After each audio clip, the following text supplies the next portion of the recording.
Dia kijana uliyehitimu kidato cha 6 hivi karibuni, itakapofika muda sahihi, mamlaka husika watatangaza nafasi za kujiunga na JKT kama mujibu wa sheria.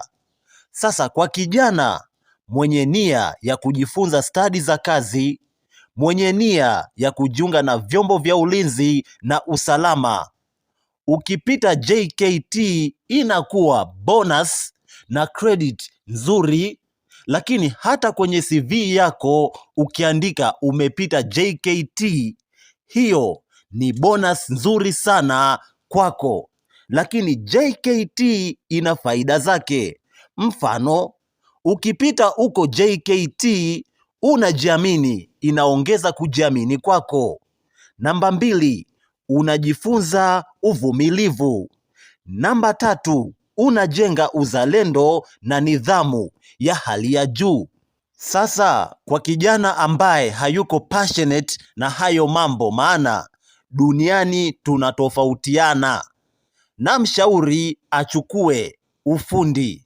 Mfano, ufundi simu, ufundi kompyuta, ufundi bomba, ufundi umeme. Yani achukue kozi yoyote kwa kipindi hicho, anaweza akasoma short course. Mfano, akichukua fani kama ufundi umeme au ufundi simu au ufundi kompyuta, hasa mfano ufundi electronics naongelea, anaweza hata akienda huko chuoni, anaweza kujiajiri yeye mwenyewe, kwa sababu ana ufundi, ana skills za kutengeneza simu au kompyuta. Kwa hiyo anaweza kujiajiri yeye mwenyewe hata akienda huko chuoni.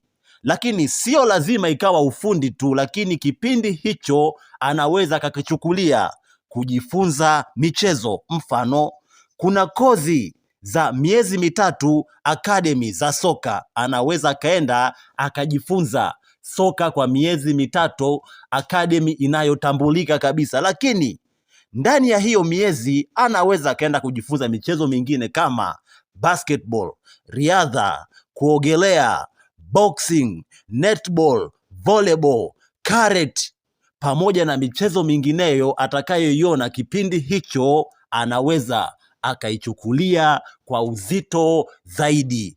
Ila mwenye maamuzi ya mwisho ni wewe mwenyewe. Unaona, wewe mwenyewe ndiyo mwenye maamuzi ya mwisho. Asante sana, nikutakie kila la heri.